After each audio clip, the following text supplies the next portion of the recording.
There is a version of the First World War that most people carry with them without ever questioning it. It lives in the image of the soldier in the trench, the mud on his boots, the letter he wrote home.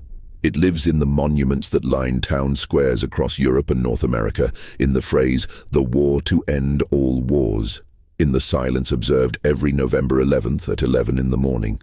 It is a version of the war that has been shaped, trimmed, and handed down through decades of careful curation, and it contains within it just enough suffering to feel authentic, just enough tragedy to feel respectful, and just enough distance to feel safe. What it does not contain is the full weight of what actually happened. What it leaves out is not the chaos, not the violence in its broad outline, but something far more disturbing than either of those things. What has been quietly set aside, filed away in medical reports that were never published, in memoranda that circulated only between ministries, in the private letters of officers who knew better than to say what they were seeing, is the fact that the First World War was not primarily a story of heroism or sacrifice or even tragedy. It was a story of industrial organization applied to human beings with a consistency and a coldness that the people who organized it understood very well and almost never discussed in public. The war lasted 4 years. It consumed somewhere between 17 and 20 million lives, depending on how you count. It wounded another 20 million in ways that ranged from the immediately visible to the quietly catastrophic. It displaced populations, destroyed economies, erased entire communities from the map. And it did all of this not through a failure of organization, but through the success of it. The supply lines worked, the trains ran, the replacement drafts arrived on schedule. The shells were manufactured and shipped and fired at rates that would have been incomprehensible to any previous generation of military planners. Everything functioned. And because everything functioned, the war continued long past any rational point of conclusion, driven forward by the logic of its own machinery, sustained by institutions that had invested too much to stop and could not admit, even to themselves, what they had built. This is the part of the First World War that shocks modern historians when they sit down with the primary sources. Not the violence which they expected, not the scale of the death which they knew. What shocks them is the normalcy, the way suffering was processed, categorized, and filed, the way human beings were managed as a resource, tracked, replaced, and discarded with the same administrative precision applied to ammunition stocks or railway timetables. The way the institutions that ran the war developed, over 4 years, a set of routines for dealing with mass death that were efficient, consistent, and almost entirely divorced from any acknowledgement of what was actually happening to the men those institutions controlled. What follows is an account of those routines. Not the famous battles, not the generals and their strategies, not the political decisions made in foreign ministries and royal courts.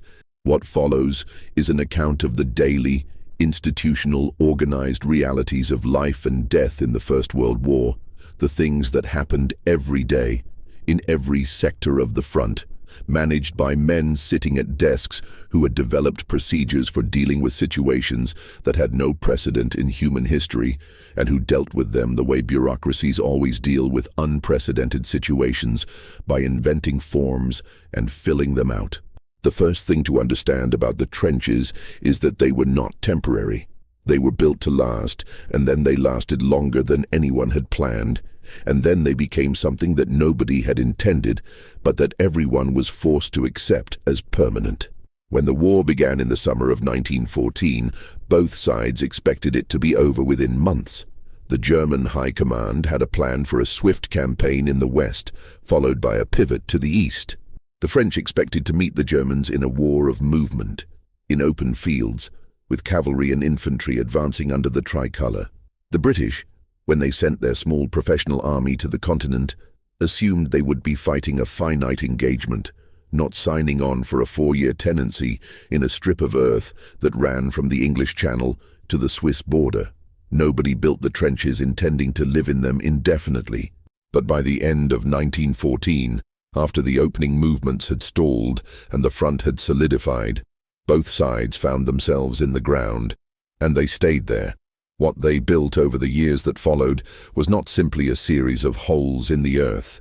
The Allied and German trench systems became, over time, complex subterranean communities, with their own supply systems, their own communication networks, their own hierarchies of comfort and danger that varied from sector to sector and from unit to unit.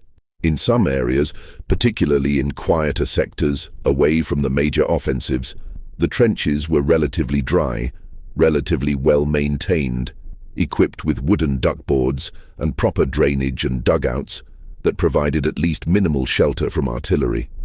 In other areas, particularly in the low-lying ground of Flanders, where the water table sat just below the surface, the trenches were permanently waterlogged. Men stood in mud that came to their knees. They slept, when they slept at all, on wooden platforms built above the mud, and when the platforms broke or sank, they slept in the mud itself. The physical condition of the trenches was something that military authorities were aware of, documented in detail, and largely unable or unwilling to address in any systematic way. The reports exist in the archives. They describe, in the careful language of military administration, the conditions that men were living in. They describe the water accumulation, the structural instability of the trench walls, the inadequacy of drainage systems, the presence of standing water that could not be removed because the water table was too high, or because the resources necessary for proper drainage were not available. What the reports do not convey, and what the archives cannot fully communicate, is what it felt like to stand in that water for weeks at a time, what it felt like to watch the men around you develop trench foot, which was the clinical term for a condition that could, in its advanced stages, require amputation, because the tissues of the feet and lower legs, denied circulation by the cold and the moisture and the pressure of standing, began to die. Trench foot was known almost from the beginning of the static phase of the war. It was documented, studied, and reported. Army Medical Services developed procedures for treating it and instructions for preventing it. Soldiers were supposed to change their socks regularly, were supposed to rub their feet with whale oil, which was distributed for that purpose, and were supposed to keep their feet as dry as possible. The instructions were issued. The whale oil was sometimes distributed. The socks were sometimes available. And the trench foot continued, because the conditions that caused it, the standing water, the inability to remove wet boots for days at a time, the absence of anything resembling proper shelter, were not conditions that could be addressed by instructions or whale oil. They were conditions produced by the nature of the war itself, by the decision to hold static positions in ground that was not suitable for habitation. The men got trench foot because they were standing in water. They were standing in water because they were in the trenches. They were in the trenches because the war required it. The logic was circular, self-reinforcing, and the men at the bottom of it paid the price. By 1915, trench foot had become sufficiently common that it was generating significant numbers of hospital admissions, which meant it was generating significant amounts of paperwork, which meant it was attracting the attention of the officers responsible for maintaining fighting strength. The response was not to address the conditions, but to address the men. Officers were made responsible for the foot condition of the men under their command. Inspections were held. Failures to properly supervise foot care could result in disciplinary action against the responsible officer. The problem was thus reframed from a structural one, produced by the conditions of the war, to an individual one, produced by insufficient discipline and supervision. The paperwork reflected this reframing. Reports on trench foot were filed under headings that implied individual failure rather than systemic inevitability. The condition continued. The paperwork continued. The men's feet continued to rot. The relationship between the military bureaucracy and the physical deterioration of soldiers was one of the defining features of the First World War, and it is one of the things that most consistently astonishes researchers who work with the primary sources. There was nothing secret about the physical condition of the men in the trenches. It was documented with great thoroughness. Medical officers filed regular reports. Casualty figures were compiled and circulated at every level of command. The numbers were known. What is remarkable is not that the information was concealed, but that it was processed through administrative channels in a way that rendered it essentially inert. The numbers existed, were noted, were discussed in the appropriate meetings, and had little discernible effect on the policies that produced them. The system had developed a mechanism for absorbing information about its own destructiveness without allowing that information to alter its fundamental operation. This was not cynicism, or not primarily cynicism. It was something more banal and in some ways more disturbing. It was the way institutions work when they have been running long enough to develop their own momentum, when the procedures have become sufficiently established that the people who operate them no longer question whether the procedures are appropriate to the situation, when the act of filling out the form has become more real in an institutional sense than the reality the form is supposed to describe. The medical officer who filed the report on trench foot casualties was doing his job correctly. The staff officer who received the report and noted it in the appropriate file was doing his job correctly. The general who reviewed the summary statistics and authorized a further distribution of foot care instructions was doing his job correctly. Each individual action was appropriate within the system. The system itself was processing the systematic destruction of the men it was supposed to be managing, and doing so with perfect administrative competence. The food situation in the trenches was another area where institutional routine and physical reality existed in a relationship that could only be described as a study in organized indifference. The military supply systems of the major powers were, by the standards of the era, extraordinarily sophisticated operations. They moved enormous quantities of material, including food, through systems of roads, railways, and distribution networks that stretched from industrial centers in the interior of each country to the front lines. The logistics worked. Food arrived. It arrived in quantities that were, on paper, sufficient to provide the men with adequate caloric intake. The rations were calculated, distributed according to scale, and delivered with reasonable regularity to the rear areas where battalion kitchens operated. What happened between the battalion kitchen and the man in the forward trench was a different story. The forward trenches were often hundreds of yards from the nearest point where food could be prepared. It had to be carried forward, usually at night because movement in daylight attracted fire, by carrying parties that moved through communication trenches that were frequently under sporadic shelling. By the time food arrived at the forward positions, it had often been sitting for hours. In winter it was cold. In summer it was sometimes spoiled. The containers it was carried in were whatever was available, frequently old ammunition tins that had been converted to food containers but retained traces of their previous contents. The tea tasted of gun oil. The stew tasted of whatever the tins had held before. The men ate it because it was what there was. They ate it cold, standing in mud, often unable to use a fire because the smoke would draw fire from the other side. The ration itself, when it arrived in its prescribed quantities, was designed to sustain physical activity.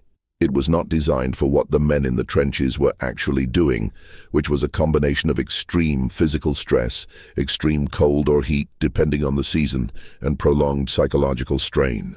The caloric calculation that worked adequately for a soldier performing normal duties was insufficient for men who were spending their nights moving supplies, digging, repairing damaged sections of trench, and carrying the wounded, and spending their days in a state of alert tension that itself consumed energy.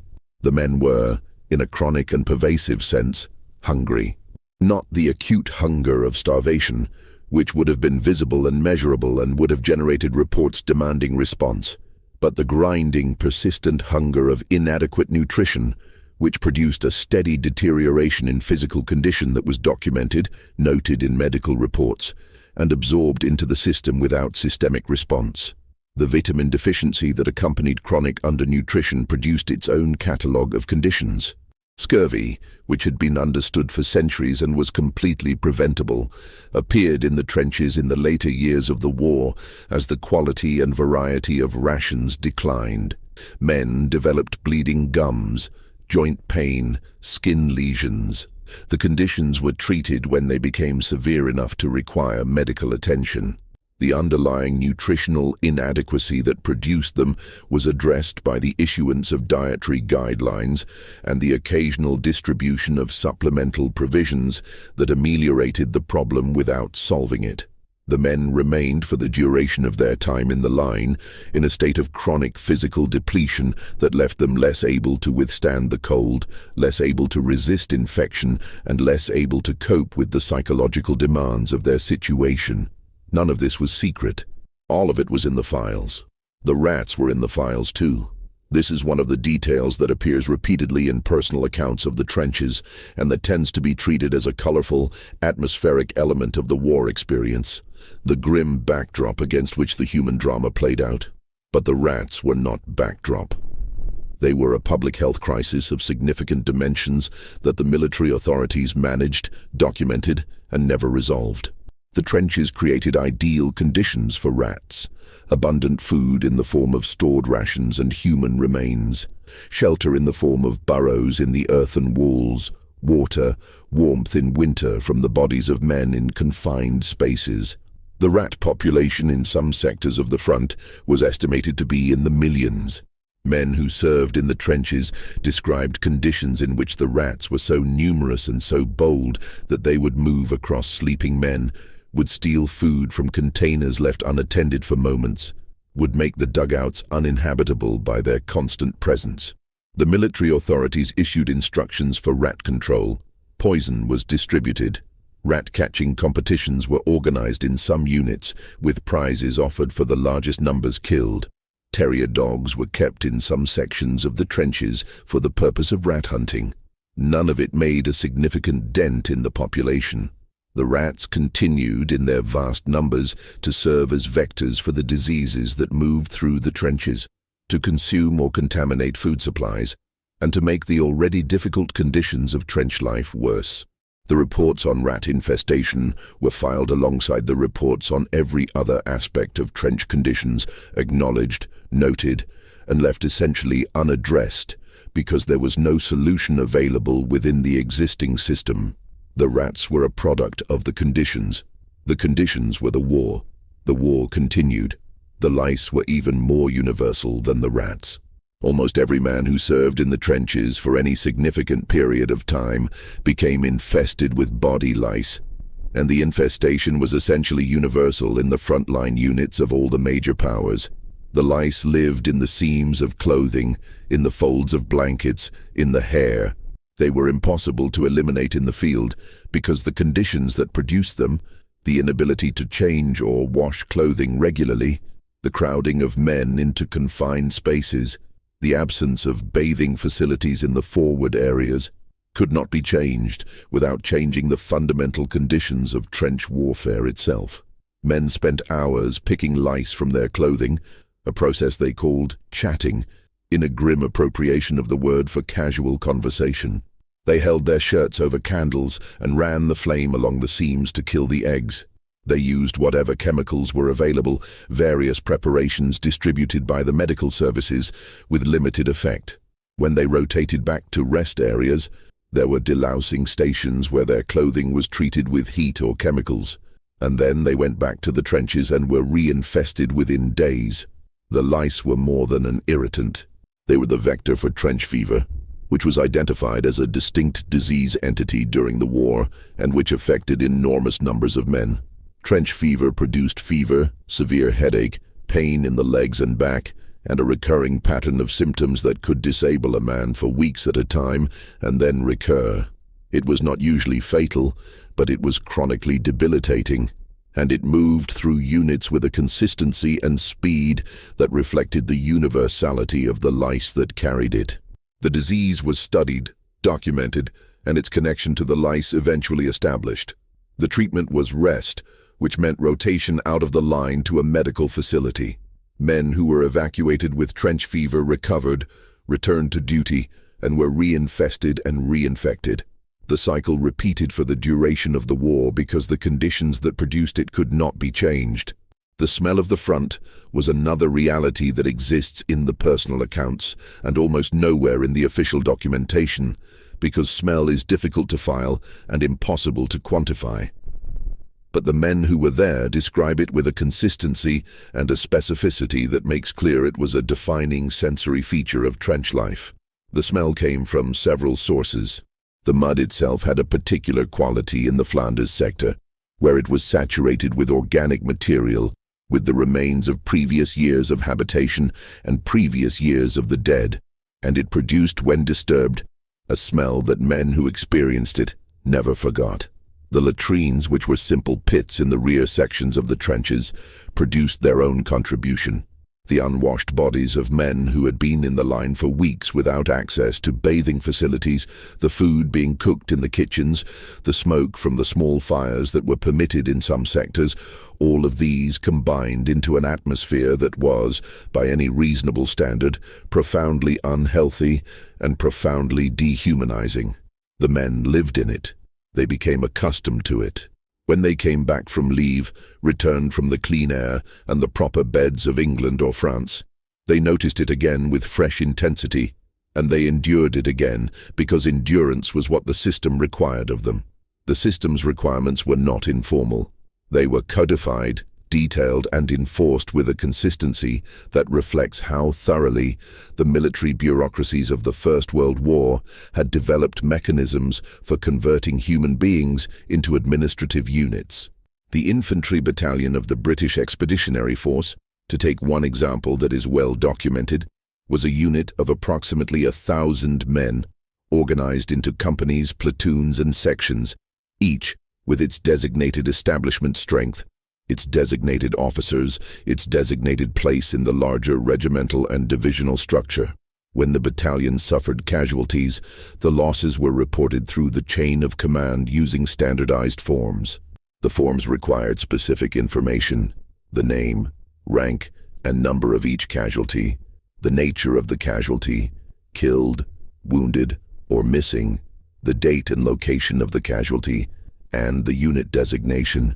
This information was compiled at each level of the chain of command and forwarded to the next level, where it was aggregated with the casualty reports from other units and incorporated into the larger picture of the division's or the corps or the army's strength. The purpose of this system was to allow the military authorities to track the combat effectiveness of their units, to know when a unit had been reduced to the point where it needed to be withdrawn from the line and rebuilt, to know when replacements needed to be sent forward, to know what the overall state of their fighting strength was at any given moment. The system worked. The information flowed. The replacements were sent. And the replacements arrived into units that had been depleted by weeks or months of attrition and that received the new men with a mixture of resentment and indifference, because in a unit that had learned that men were temporary, there was little incentive to invest emotionally in the ones who would likely be temporary again. The replacement system itself was one of the mechanisms by which the First World War institutionalized the expendability of the individual soldier. In the earlier model of military organization, a regiment had an identity that was constituted by the men who served in it, men who came from the same region, who knew each other, who were connected by bonds of community as well as military service. The industrial scale of First World War losses made this model impossible to sustain. Units that were reduced to fractions of their original strength by a single offensive could not be rebuilt from their original communities, because those communities had already contributed everything they had. The replacements came from wherever they were available, from training depots, from other units, from men who had recovered from wounds and were being returned to duty, from whatever pool of manpower the administrative system could draw on. They arrived as strangers in units that were themselves strangers to their own history, because the men who had given the unit its character were mostly dead or wounded or dispersed. The effect of this replacement system on unit cohesion was documented, studied, and largely accepted as an unavoidable cost of the industrial scale of the war. The men who had been together from the beginning of the war, who had trained together in England or France or Canada or Australia, who had gone through the first experiences of the front together, formed bonds that were, by the accounts of those who survived, among the most intense human connections they ever experienced. Those bonds were severed, repeatedly, by the casualty rates of the front, and the system sent replacements. The replacements were men. They were processed into the unit. The unit continued to function. The system continued to function. And the quality of the human experience within that system, the isolation, the difficulty of forming new connections in conditions of extreme danger and grief, was noted in some accounts, mentioned in some reports, and had no discernible effect on policy. The question of what the war was doing to the minds of the men who fought it was one that took considerably longer to enter the official documentation than the question of what it was doing to their bodies. The physical casualties were visible, measurable, and generated immediate administrative requirements. The psychological casualties were, for much of the war, invisible to the system, because the system had no category for them. When a man was shot, the wound was visible, could be dressed and treated, and the man could be evacuated through the casualty clearing system and ultimately to a base hospital where his injury would be recorded and his treatment documented. When a man sat down in the trench and could not move, could not speak, could not stop shaking, there was initially no form to fill out, because there was initially no recognized category of injury that corresponded to his condition. The condition that eventually came to be called shell shock, though the term was contested and ultimately rejected by the medical authorities as inadequately scientific, was recognized as a phenomenon early in the war. Men who had been exposed to intense artillery bombardment, particularly to the concussive force of shells exploding at close range, exhibited a range of symptoms that had no obvious physical explanation. They lost the ability to speak. They developed tremors. They were unable to walk normally. They experienced what their observers described as a complete breakdown of voluntary control, a state in which the normal mechanisms of willful action seemed to have ceased to function. The early medical theorists, working with the assumption that the condition must have a physical cause, proposed that it resulted from tiny hemorrhages in the brain produced by the pressure waves of exploding shells, hence the term shell shock, implying a physical trauma to the nervous system from the shock of the shell. This theory was eventually abandoned as it became clear that many men who had not been near exploding shells exhibited the same or similar symptoms.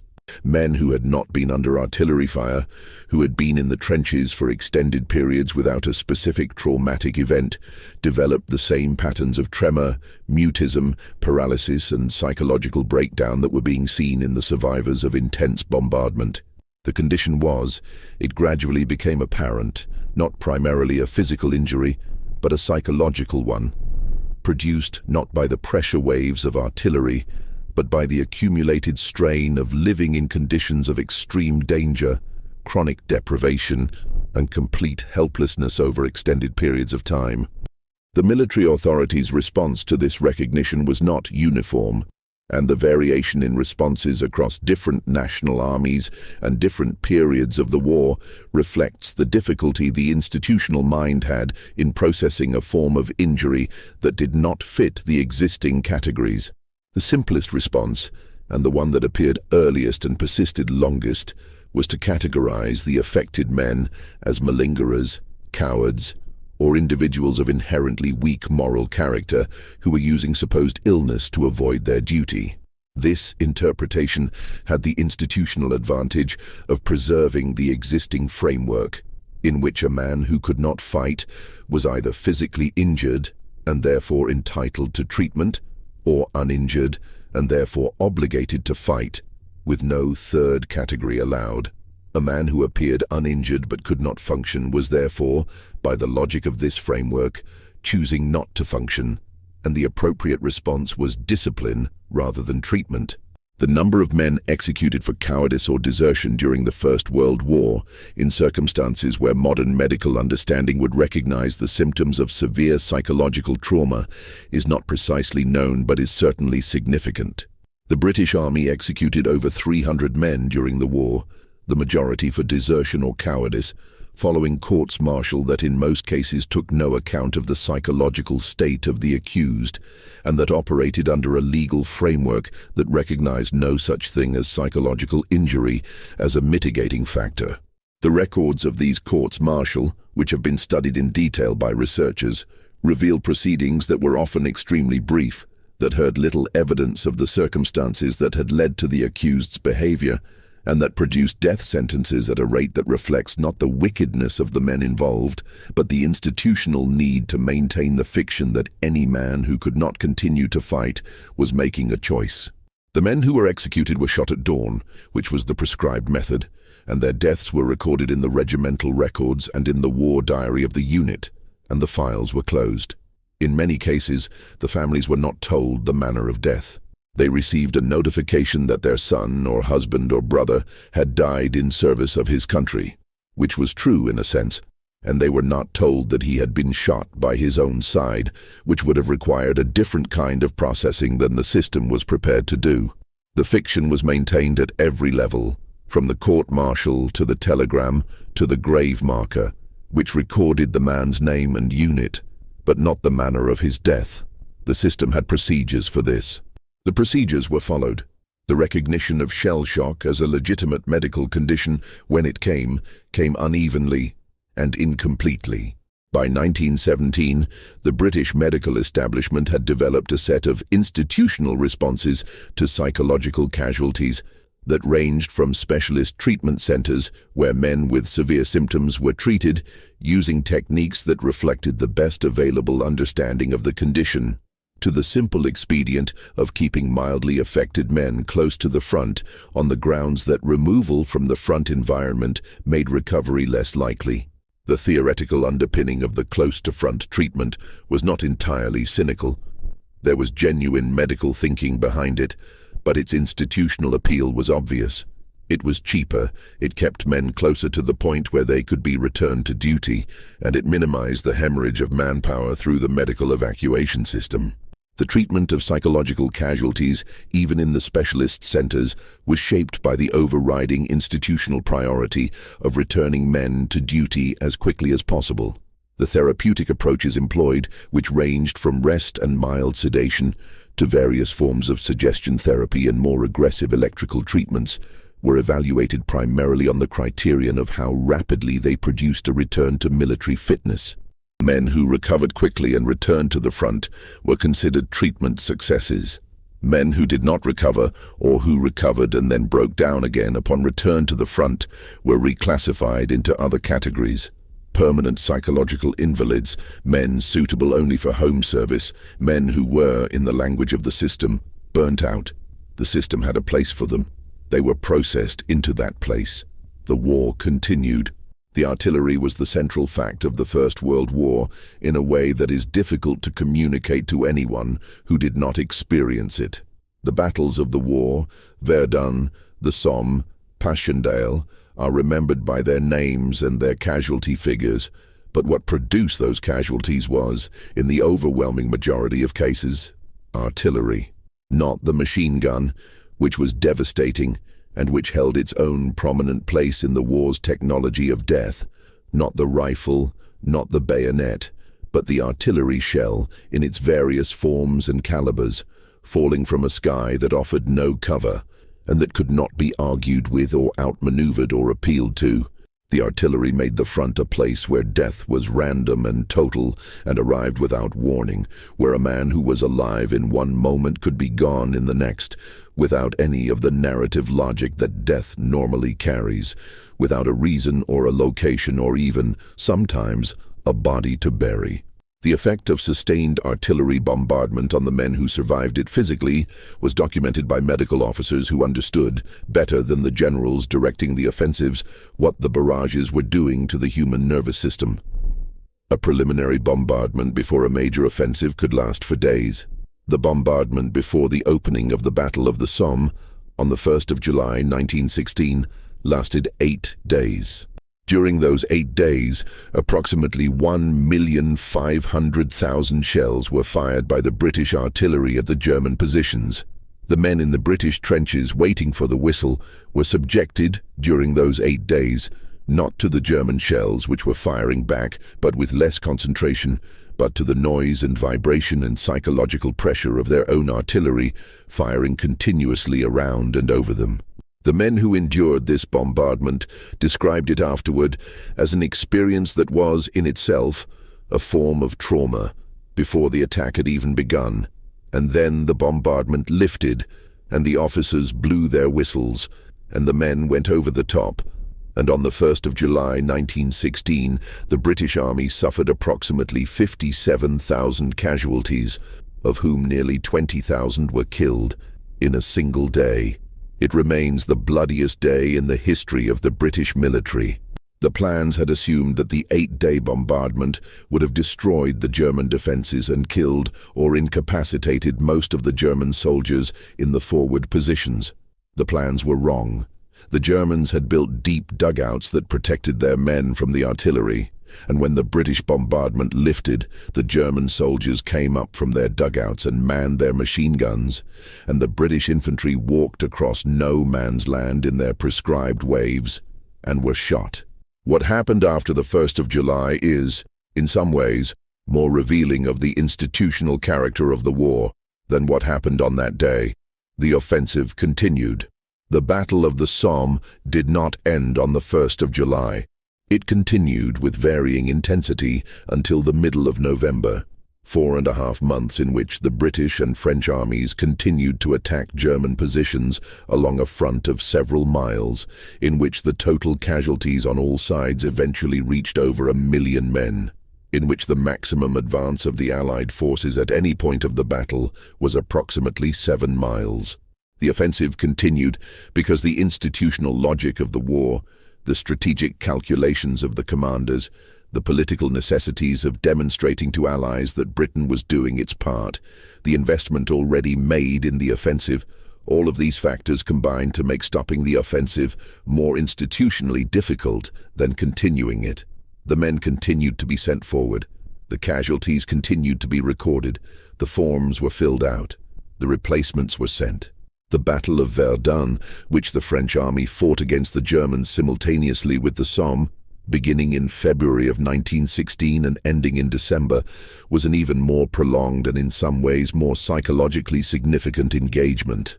Verdun was not an attempt to break through the German lines.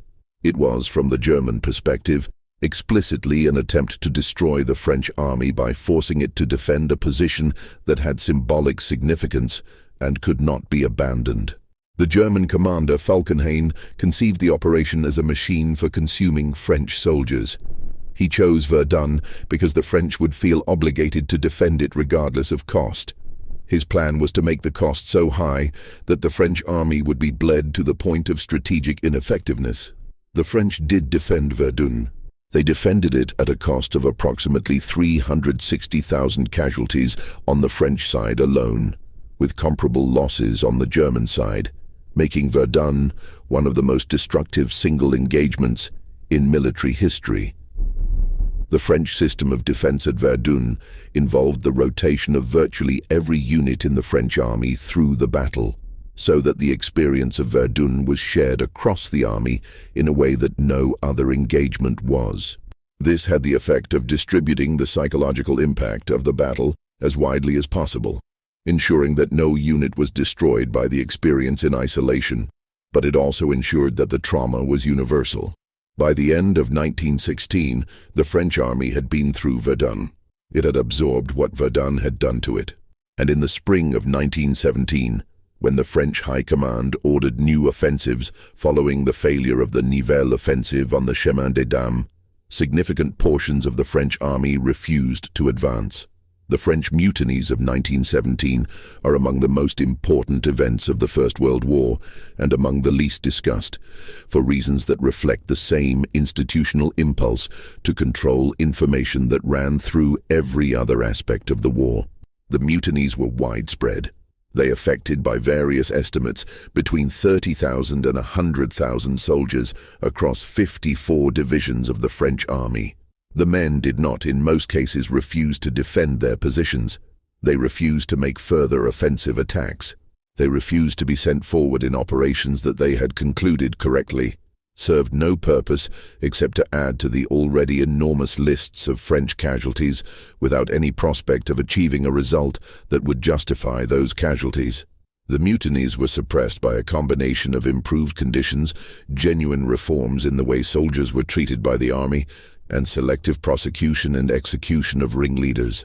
The French government and military authorities worked actively to prevent information about the mutinies from reaching either the German High Command, which might have exploited them, or the French public, which might have drawn conclusions that were inconvenient for the continuation of the war. The information was controlled with considerable success. The mutinies remained largely unknown to the wider public for decades after the war ended. The suppression of information about the actual state of the armies was a persistent feature of the First World War on all sides, and it took forms that ranged from the crude and obvious to the subtle and systemic. The crude forms are well known. The censorship of soldiers' letters home, the restriction of journalists to carefully managed tours of rear areas, the issuance of official communiques that described advances in positions that had not actually been taken and enemy losses that had not actually been inflicted. These forms of censorship were understood, if not fully appreciated, by the populations they were applied to. The letters home arrived with passages inked out by the military censor. The newspapers contained accounts of battles that did not quite match what the men who had fought them were telling their families. There was a general awareness, by the later years of the war, that the official account of what was happening at the front was not identical to the reality.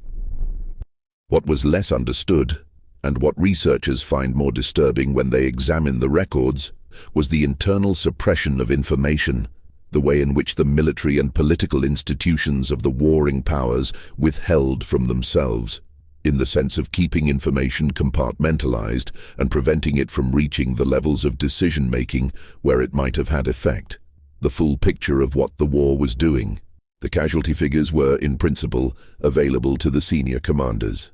The medical statistics were compiled and forwarded through the appropriate channels. The reports from divisional medical officers describing the psychological state of the men in the line. The reports from logistics officers describing the deterioration of supply systems. The reports from regimental officers describing the effects of prolonged frontline service on the condition and morale of their men. All of these were produced, forwarded, received, and filed. The system processed them. And the senior commanders, who had authorized the offensives that produced the casualties, continued to authorize further offensives, because the system that generated the information about the costs of the war was not structured in a way that allowed that information to effectively challenge the strategic assumptions that were producing the costs. The relationship between Haig and the casualty figures of the Somme is the most discussed example of this phenomenon, and it has been discussed enough that it has acquired a kind of mythological quality, with Haig as the unfeeling general who ordered men to their deaths while living in comfortable chateaux far from the front. The reality is more complex and in some ways more disturbing than the myth. Haig did receive casualty reports. He did know, in general terms, the scale of the losses being suffered. What he did not do, and what the system did not require him to do, was to allow that knowledge to fundamentally alter his assessment of what was strategically necessary.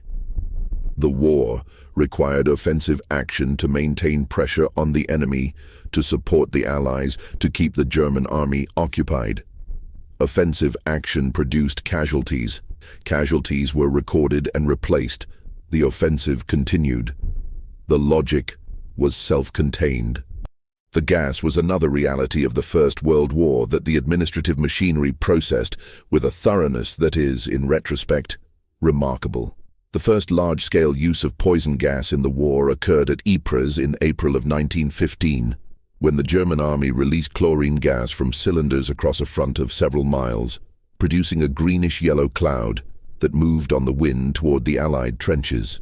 The soldiers who were in those trenches had no protection and no warning and no understanding of what was happening. Some of them ran. Those who stayed breathed the chlorine and died of it, or were incapacitated by it. The effect on the Allied lines was significant, and for a period the situation was desperate. The Germans did not exploit it to the extent that they might have, partly because of uncertainty about whether the attack had succeeded, and partly because the reserves were not positioned to take advantage of the gap.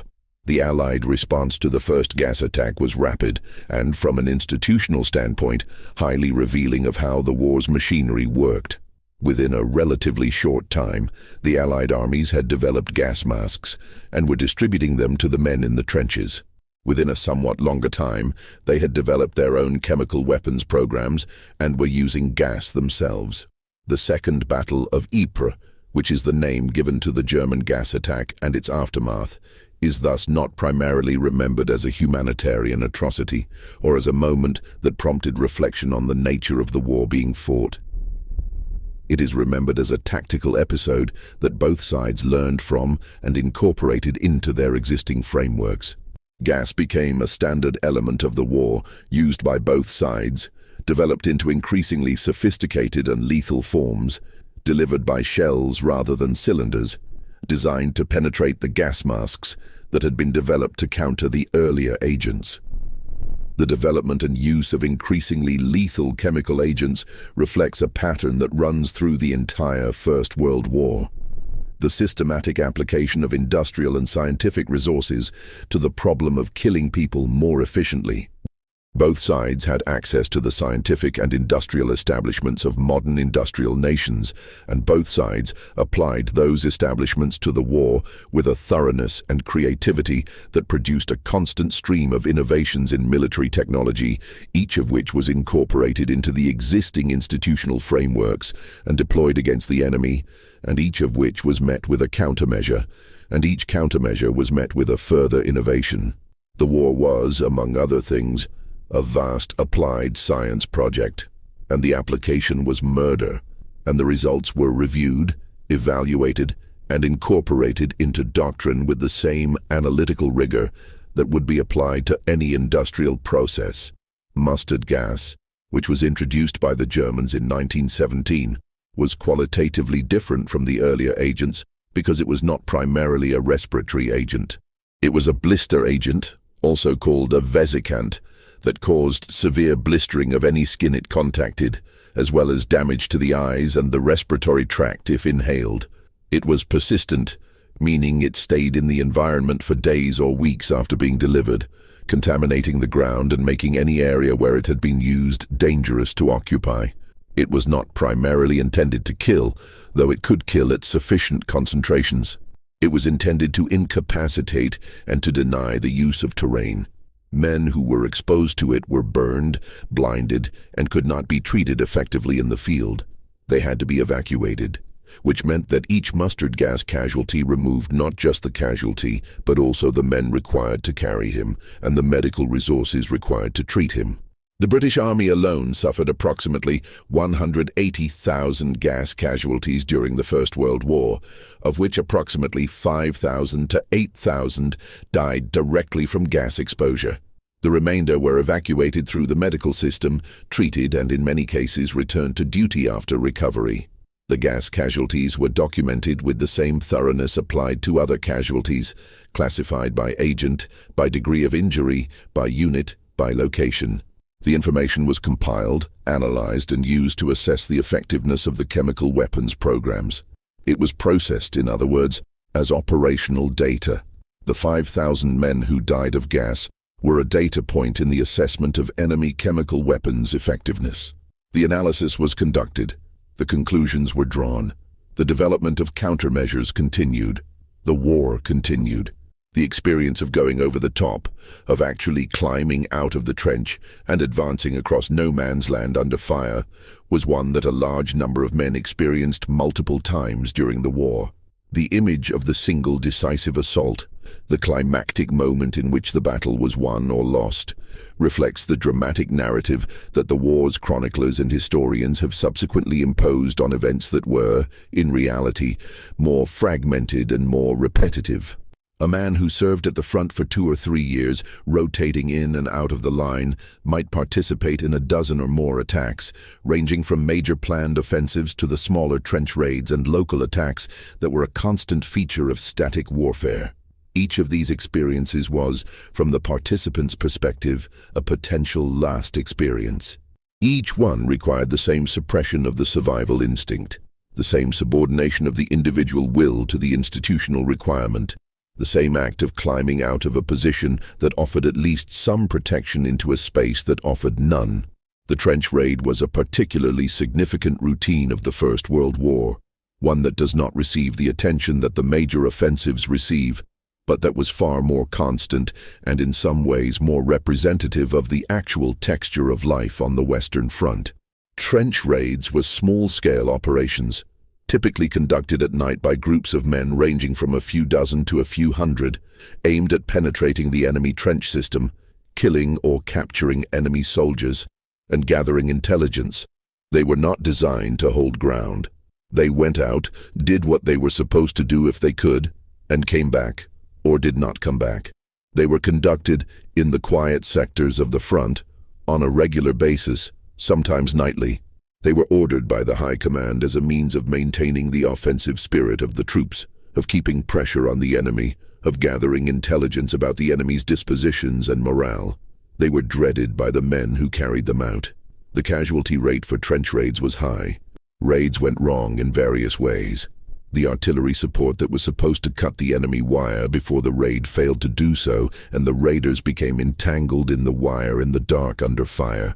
The enemy was alerted and waiting. The raiding party became disoriented in the darkness and ended up in the wrong location. The men sent on the raid found themselves unable to locate the enemy trench in the featureless landscape of no man's land at night.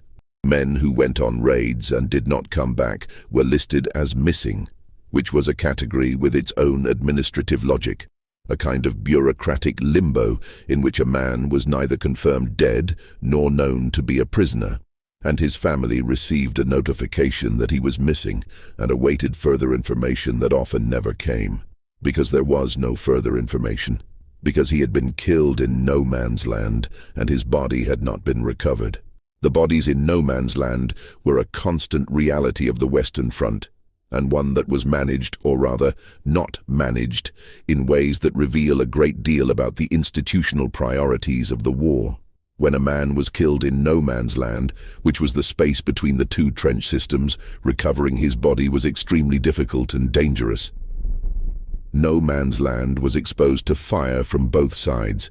Moving across it in daylight was almost certain death. Moving across it at night was possible but dangerous, and required the resources of a carrying party that could be used for other purposes. The military authorities had to weigh the recovery of the dead against the risk of adding to the number of the dead, and in most cases they did not attempt to recover the bodies. The bodies stayed where they had fallen. They decomposed in the open air, or they were partially buried by shell craters, or they were incorporated into the fabric of the trenches themselves, mixed with the mud and the earth in ways that made individual remains unidentifiable. Men who had been buried by shell fire were sometimes exposed again by subsequent shelling. Men who had been killed weeks or months before were occasionally encountered by soldiers moving through sectors where the front had shifted. The physical reality of the dead, in all its stages of decomposition, was a constant feature of the frontline environment. It was described in personal accounts with a matter-of-factness that reflects how thoroughly the men who lived in that environment had been forced to normalize it. The smell of the decomposing dead was part of the smell of the trenches. The sight of partial human remains in the trench walls was part of the sight of the trenches. The men learned to notice it and not respond to it, because responding to it was not compatible with functioning. The process of burying the dead when it was possible to do so was another routine of the war that had its own administrative dimension. The graves registration services of the various armies were responsible for identifying and recording the burials of soldiers who were interred during the war. The system worked imperfectly, as all systems work imperfectly under the conditions of industrial warfare. Men who were buried quickly, close to where they fell, were sometimes buried in unmarked or inadequately marked graves that were subsequently destroyed by shellfire or lost in the churning of the ground by subsequent combat. The grave markers were made of wood, which rotted.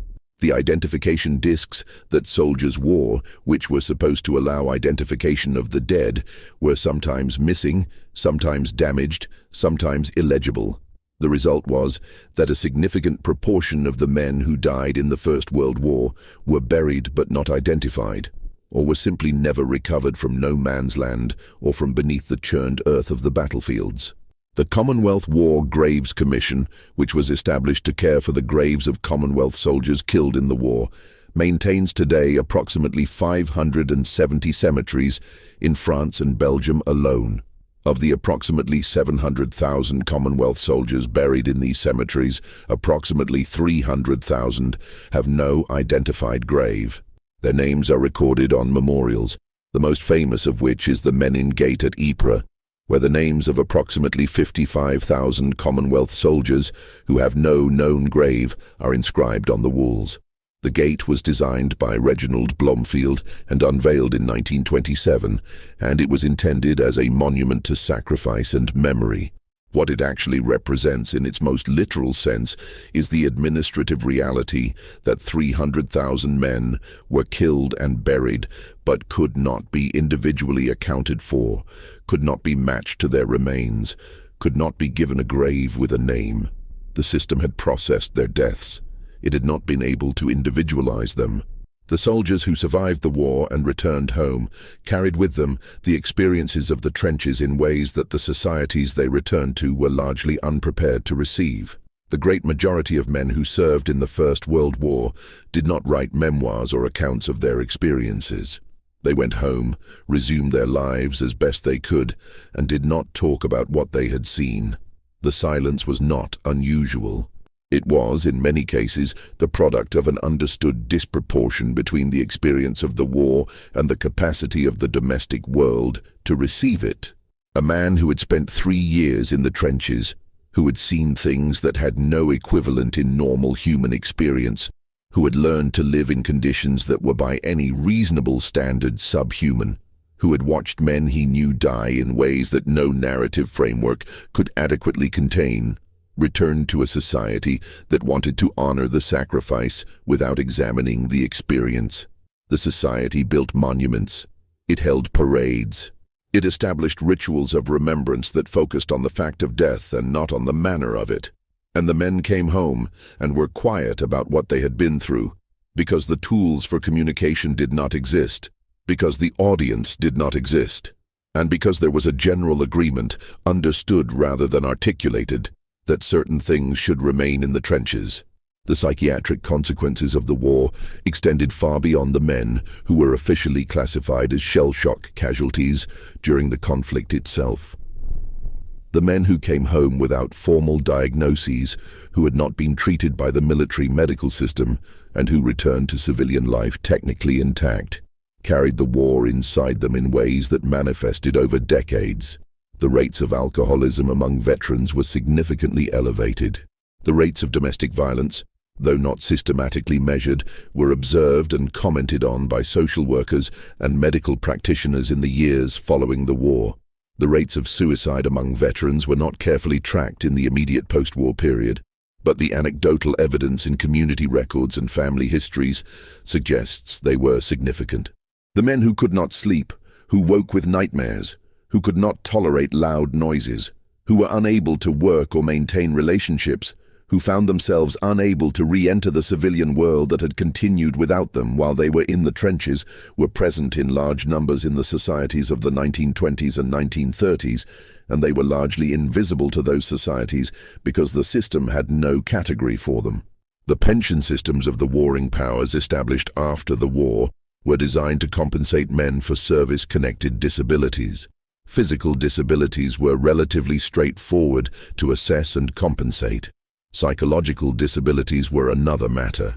The British pension system, which was the most developed of the warring powers systems, recognized psychological conditions as potentially compensable, but applied a standard of proof that was extremely difficult to meet, and a system of assessment that was administered by medical boards operating under the assumption that the primary risk was malingering rather than underdiagnosis.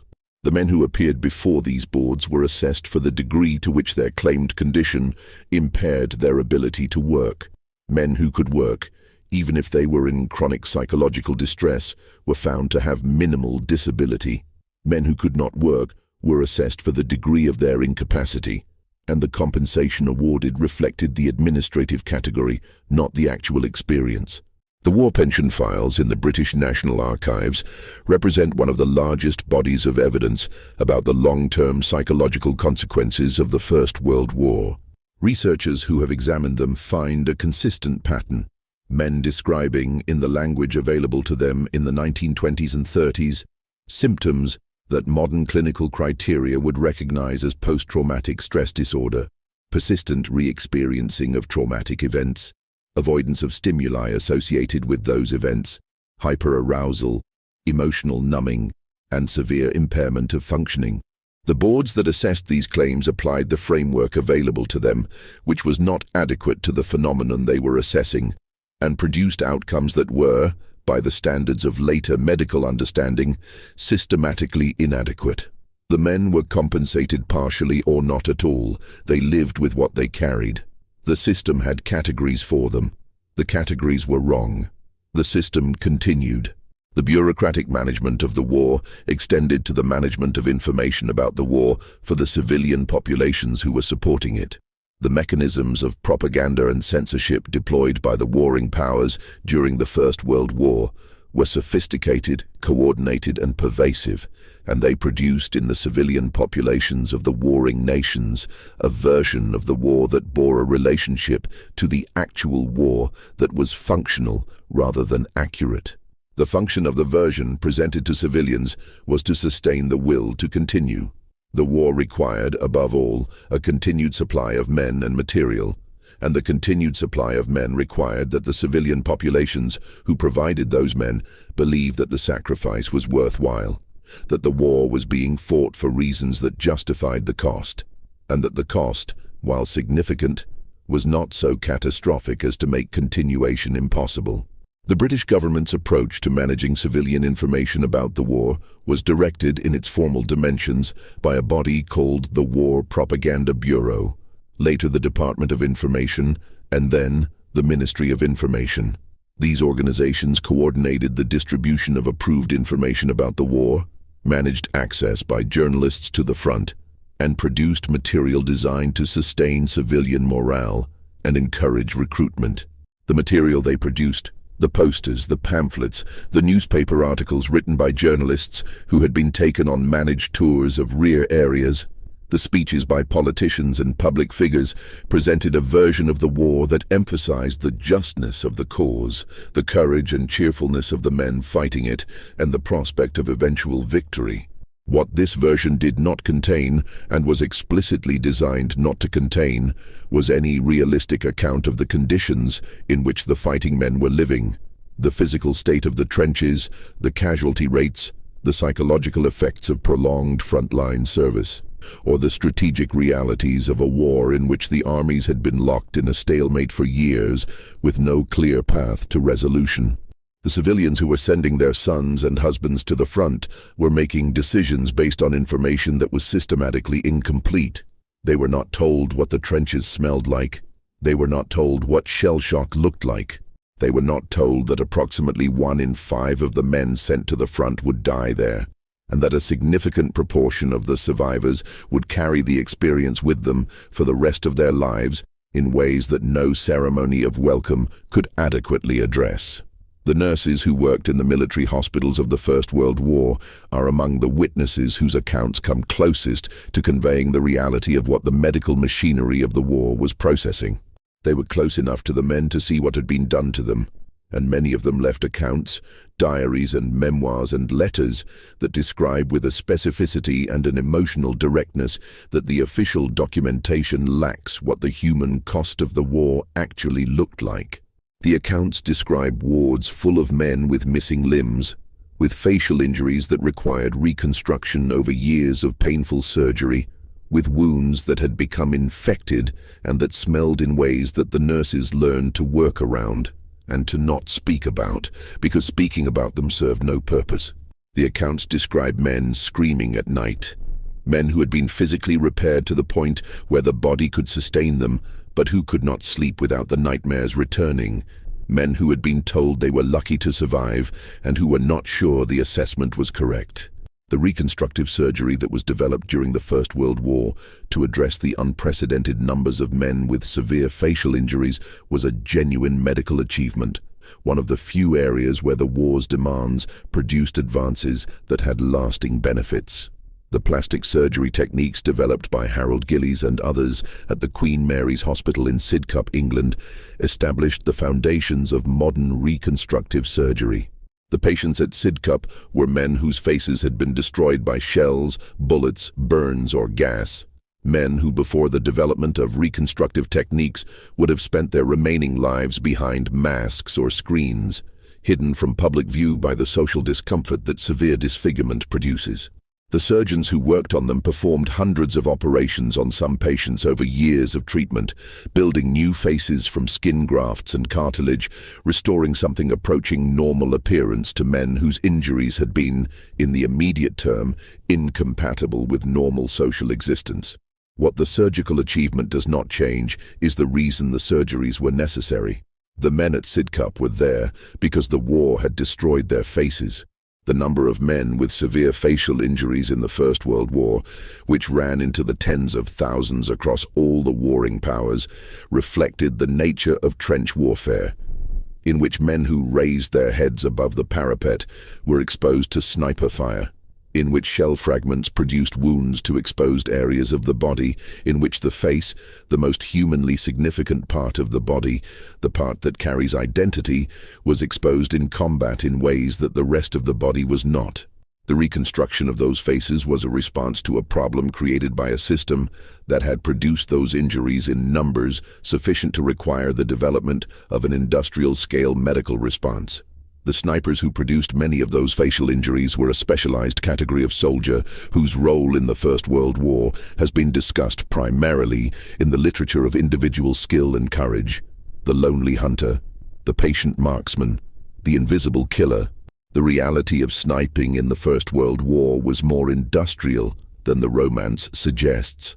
The major powers all developed formal sniper training programs and supplied their snipers with specialized equipment, including scoped rifles, camouflage suits, and the periscopes and loopholes through which they could observe and fire without exposing themselves.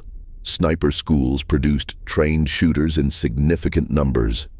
The toll taken by sniping in the quieter phases of trench warfare, when major offensives were not underway, was significant and continuous. Men were killed by snipers while going about the routine business of the trenches, looking over the parapet, drawing water, moving along exposed sections of trench. The sniper's target was any human activity that became visible.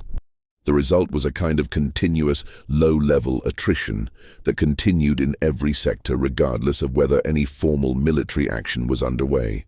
The management of boredom in the trenches was not, perhaps, one of the first things that comes to mind when considering the administrative challenges of the First World War, but it was recognized by military authorities as a genuine problem with operational consequences, and it was addressed with the same tendency toward bureaucratic solution that characterized every other aspect of the war's management.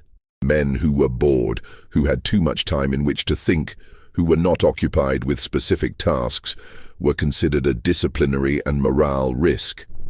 The solution was activity, the maintenance of routine, the assignment of tasks that kept men physically occupied and mentally focused on immediate requirements.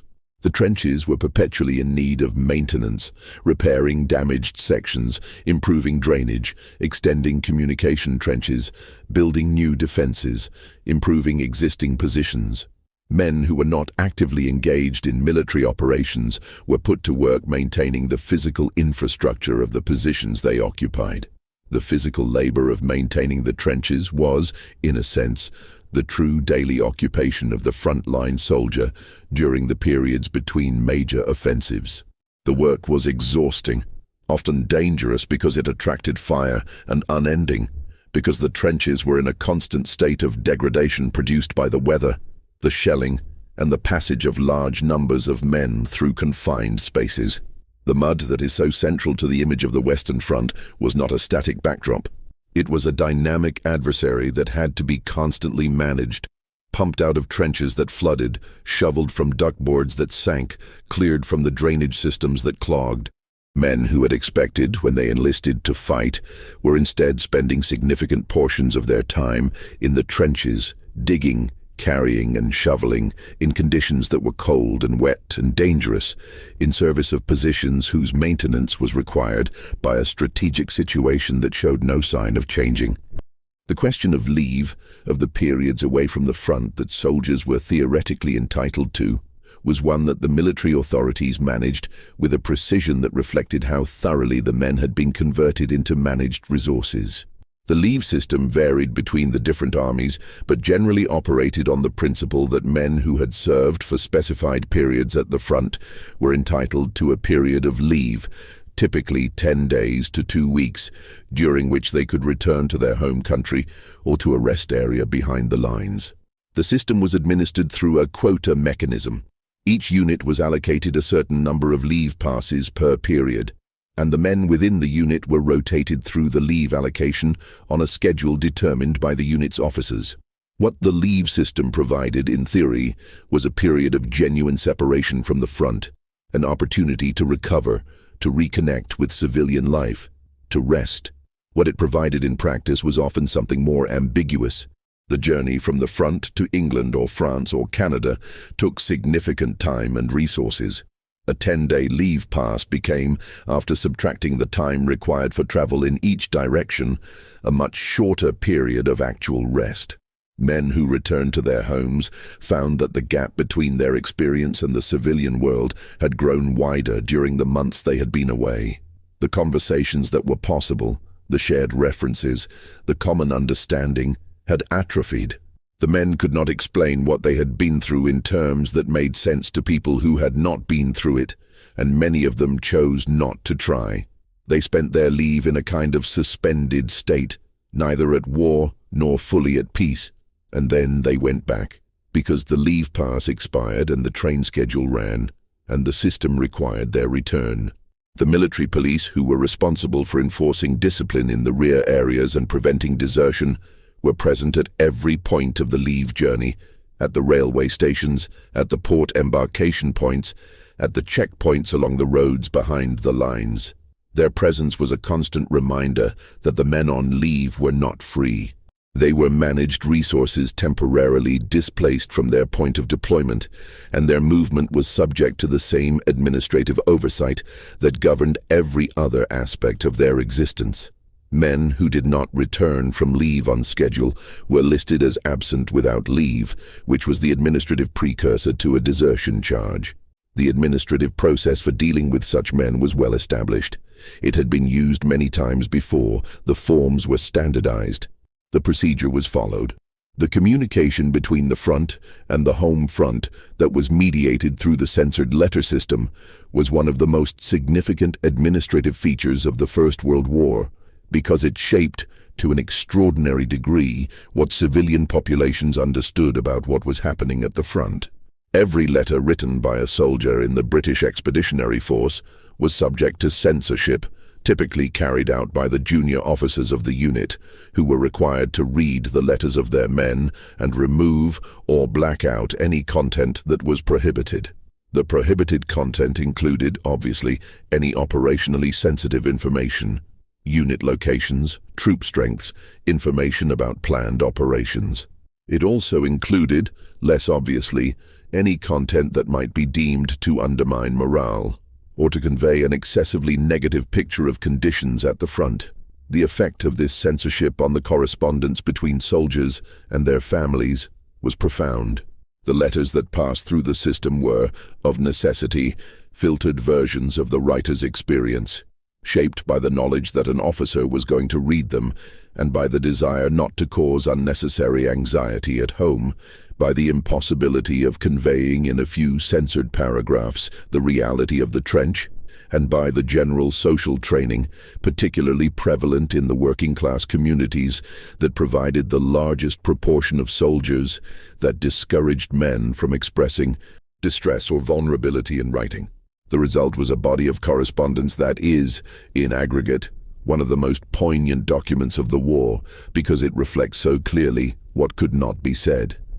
The cheerfulness maintained in the face of circumstances that would not support cheerfulness, the references to health and spirits that were conventions of the form rather than descriptions of reality, the careful avoidance of specifics that might worry or alarm the reader.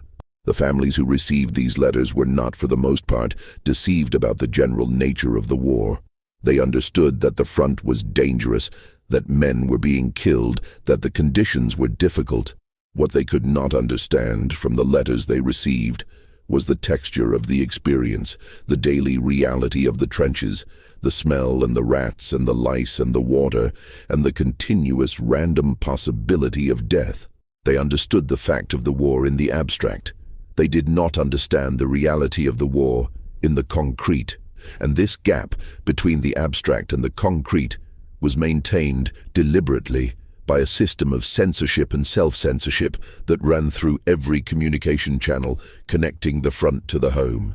The music hall songs of the First World War, which are among the most extensively studied cultural artifacts of the conflict, reflect this gap with a clarity that is, once recognized, impossible to ignore. The songs that were popular among the troops, the ones that soldiers actually sang in the trenches and in the estaminets and in the rest billets, were not primarily the patriotic anthems that were popular at home. They were songs that acknowledged, through irony and dark humor and a kind of deliberate sentimentality that stood in calculated opposition to the conditions being sentimentalized, the reality of the soldier's situation. The humor was the humor of men who have accepted that the conditions they are in are not going to improve and have chosen to respond with laughter, because laughter is the alternative to something worse. The sentimentality was the sentimentality of men who have been stripped of most of what made their lives recognizable, and who cleave to the remaining connections with a fierce, quiet intensity. The drink was part of the routine. The military authorities of all the major powers recognized from early in the war that the alcohol consumption of frontline soldiers was a phenomenon that needed to be managed rather than suppressed. Total suppression was neither practical nor, in the view of most military commanders, desirable. Alcohol provided temporary relief from the psychological pressure of frontline service, reduced the inhibitory constraints that might otherwise prevent men from functioning effectively in combat, and was a genuine component of the informal economy of the trenches, in which favors, goods, and services were exchanged through networks that existed alongside but were not identical to the formal supply system. The British Army issued a rum ration, a small daily quantity of rum that was dispensed from a ceramic jar by the quartermaster sergeant, and which was, for many men, one of the few consistent physical pleasures of trench life. The management of more significant alcohol consumption, the drinking that went beyond the sanctioned rum ration into the territory of drunkenness that impaired combat effectiveness, was a constant disciplinary concern. Men who could obtain alcohol in quantities beyond the ration, through purchase from civilians in the rear areas, through the informal trading networks that moved goods along the front, through various forms of illicit acquisition that the military police were perpetually trying to suppress, sometimes drank themselves into states of incapacity. The response was disciplinary. Men who were found drunk on duty were subject to military law, which prescribed specific punishments for the offense. The punishments ranged from fines to imprisonment to, in cases deemed sufficiently severe, more serious penalties. The paperwork for alcohol-related disciplinary offenses was extensive. The offenses continued. The paperwork continued. The alcohol continued to move through the informal networks of the front. The conditions of the prisoner of war experience in the First World War were another aspect of the conflict that was managed administratively, and that produced, over the 4 years of the war, an enormous body of bureaucratic documentation covering the movement, treatment, working conditions, and mortality of the millions of men who were captured by the various warring powers. The Geneva Convention of 1906, which was the relevant international legal framework at the time of the war, established standards for the treatment of prisoners that were binding on the signatory powers. The standards were unevenly applied. The treatment of prisoners varied enormously depending on the capturing power, the national origin of the prisoner, the stage of the war at which capture occurred, and the administrative resources available to the power holding the prisoner. In the early years of the war, when the prisoner populations on all sides were relatively small and the administrative systems for managing them were being established for the first time. Conditions in many camps were harsh, simply as a result of inadequate organization rather than deliberate policy. Men were housed in facilities that were not designed for the purpose, fed rations that were insufficient, provided with inadequate clothing and medical care. As the war continued and the prisoner populations grew, the camps became more systematically organized, more thoroughly administered, more efficiently managed. The efficiency of management did not always correspond to improved conditions for the prisoners. Men who were held in German prisoner of war camps and who were put to work in mines or factories or agricultural operations were subjected to conditions that were, in many cases, physically demanding to the point of exhaustion and nutritionally inadequate in ways that produced serious deterioration in health. The International Committee of the Red Cross, which undertook the monumental task of monitoring the treatment of prisoners of war across all the warring powers, produced reports throughout the war that documented conditions in the camps, identified violations of the Geneva Convention standards, and communicated findings to the relevant governments. The mechanism worked, partially. The existence of an external monitoring body with some capacity to observe conditions and communicate them to neutral parties had some constraining effect on the worst abuses. The reports themselves, which survive in the ICRC archives and which have been studied by researchers, provide an extraordinary documentary record of the administrative management of prisoner populations and of the gap between the standards that were nominally in place and the conditions that actually prevailed.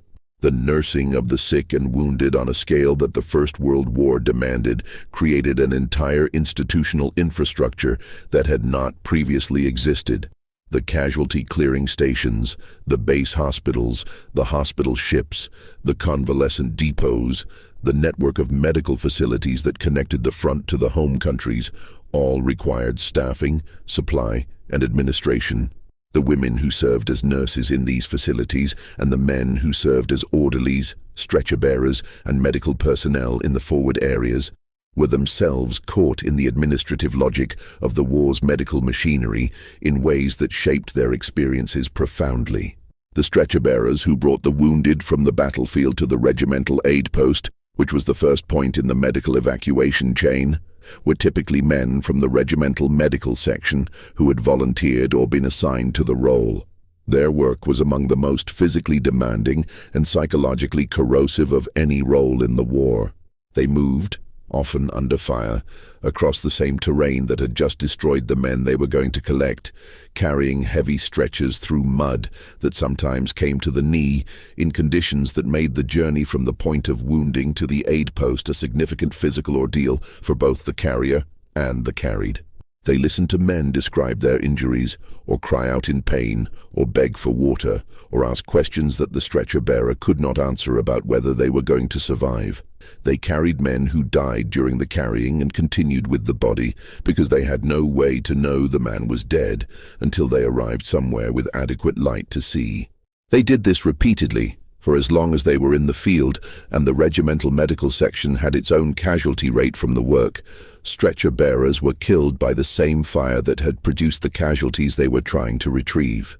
The system for allocating medical resources, which determined which men received priority treatment at each stage of the evacuation chain, was another application of administrative logic to situations that did not admit of administratively comfortable solutions. The triage system, which had been developed in the context of earlier wars, but which the First World War deployed on a previously unknown scale, required medical officers at the clearing stations and hospitals to make rapid assessments of the injured men arriving in their facilities and to classify them according to the priority of their need for treatment and their likelihood of surviving treatment. Men who were lightly wounded and could wait were classified accordingly. Men who needed immediate treatment to survive were given priority. Men who were so severely injured that treatment was unlikely to save them were classified into a category that meant, in effect, that resources were not going to be expended on them because those resources could save other men. The medical officers who made these classifications were making them in conditions of severe resource constraint. often under pressure of numbers that exceeded the capacity of the facility, in states of physical exhaustion from previous hours or days of continuous work. They were making decisions that determined who lived and who died with the information and the time available to them, which was never adequate to the decision. The men who were classified as not survivable, who were moved to a separate area of the clearing station and given morphine if it was available and left to die, were dying in an institutional space created for the management of casualties, attended by men who had been designated by the system to attend them, but who had no additional time or resources to give them beyond the morphine and the setting aside. The morphine itself was managed as a controlled substance with its own administrative logic. The quantities distributed to medical units were calculated against the anticipated casualty rates, the anticipated duration of operations, and the supply chain. When the casualty rates exceeded the anticipated levels, which they frequently did during major offensives, the morphine supply could run short. The medical officers then made further allocations among those who needed it, decisions that were made on clinical criteria, but that also reflected the resource reality that there was not enough morphine for everyone who needed it. The administrative documentation of morphine distribution, which was required by military pharmaceutical regulations, recorded these decisions in the same forms used to record the distribution of other medical supplies. The forms were filled out. The morphine was allocated. The men in pain who did not receive it remained in pain. The system continued. The impact of the war on the economies of the warring powers was itself a form of violence, though one that operated on a different timescale from the violence at the front, and that was distributed differently across populations. The warring powers mobilized their industrial economies for war production on an unprecedented scale, converting manufacturing capacity from civilian to military purposes, drawing women into the industrial workforce to replace the men who had gone to the front, borrowing money from domestic and foreign sources to finance expenditures that far exceeded peacetime government revenues. The economic disruption this produced, the inflation, the shortages of consumer goods, the diversion of food supplies to the military, the devastation of the agricultural sectors of the countries where the fighting took place, affected civilian populations in ways that were significant and lasting. The German civilian population was subjected, during the war, to the effects of the British naval blockade, which prevented Germany from importing food and raw materials through sea routes, and which produced, particularly in the later years of the war, genuine food shortages that deteriorated into malnutrition for significant portions of the population. The estimates of civilian deaths in Germany directly attributable to the blockade-induced food shortages range from roughly 500,000 to more than 700,000. Figures that are contested, but that reflect a consensus that the blockade had a significant lethal effect on the German civilian population. These deaths were not recorded in the military casualty statistics. They were not counted among the war's dead in the immediate post-war years. They were civilian deaths, produced by a military strategy that was deliberately intended to deprive the enemy country of the resources necessary to sustain the war, and that succeeded in doing so in ways that reached beyond the military economy to the civilian one.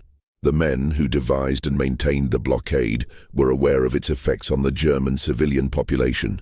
The reports from neutral observers who were able to enter Germany during the war described the deteriorating physical condition of the civilian population, the declining caloric intake, the increasing incidence of malnutrition-related diseases. The British authorities who received these reports processed them as indicators of the blockade's effectiveness, as evidence that the strategy was working. The German civilian deaths were, from this perspective, a measure of strategic success. The civilians were not, of course, the intended targets of the strategy, in the sense that the military authorities were actively trying to kill them. They were the unintended but predictable consequence of a strategy that targeted the economic infrastructure of an enemy country, with full knowledge that economic infrastructure serves civilian as well as military purposes. The administrative intelligence assessed the effects. The strategy continued.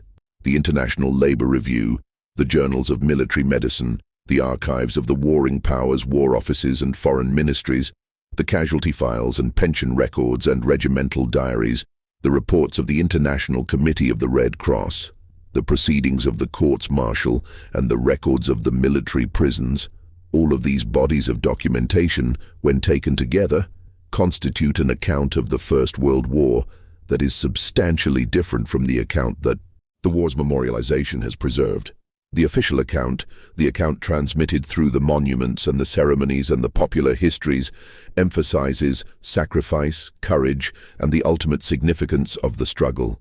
The documentary account, the account in the files, emphasizes something different: the industrial processing of human beings in a system that had developed its own logic and its own momentum, and that continued to operate according to that logic regardless of the cost. The war ended on the 11th hour of the 11th day of the 11th month of 1918, a coincidence of timing that was deliberately arranged by the armistice negotiators to produce a memorial symmetry, and the guns stopped. And the men who were still alive in the trenches had to decide what to do with themselves in a silence that was, after 4 years, nearly incomprehensible. The administrative machinery did not stop at that moment. It continued, processing the aftermath. The repatriation of prisoners, the demobilization of the armies, the sorting of the wounded into those who needed continued care and those who could be discharged, the compilation of the final casualty figures, the establishment of the commissions that would care for the graves, the negotiation of the peace treaties that would formally conclude the conflict and that would, in the process, set in motion the conditions for the next one. The total dead of the First World War, combining military and civilian casualties, is generally estimated at between 17 and 20 million people. The precise figure is not known and cannot be known, because the administrative systems of the warring powers were not comprehensive, because many deaths occurred in places and circumstances that were not adequately documented, because the boundary between direct war deaths and deaths from war-related disease and deprivation is not always clear, and because some of the warring powers' records were lost or destroyed. The number is an approximation, and the approximation encompasses a range of uncertainty that is itself larger than the total casualties of many previous conflicts. 20 million people is the number the administrative systems produced. The systems did not know the exact number because the scale exceeded the system's capacity for individual accounting. The war had lasted 1,561 days. It had consumed, in raw resource terms, quantities of material that had no precedent in human history. And it had ended not because any of the parties to it had achieved the goals they had articulated when it began, not because any side had won the kind of decisive victory that military theory had predicted, but because the industrial and human resources of one coalition had been exhausted before those of the other, and because the political will to continue had collapsed first in one country and then in others, and because the administrative and logistical systems that had sustained the war for 4 years could no longer sustain it. The war ended because it ran out of what it needed to continue, and the things it had needed to continue included insufficient quantities to sustain 4 years of industrial-scale combat. The bodies of young men. The armies demobilized. The men went home. The forms were filed. The pension applications were submitted and processed, and, in many cases, denied. The crosses went up over the graves where they could be identified. The memorials were planned and funded and built. The silence was observed on the 11th hour of the 11th day. And in 1939, 21 years after the armistice, the countries that had fought the First World War, with their populations still carrying the unresolved consequences of it, went to war again with each other, using weapons and tactics that had been developed in response to the lessons of the First War, and that would produce over the following 6 years casualties that exceeded even those of 1914 to 1918. The administrative systems were ready. The forms had been updated, the procedures were in place.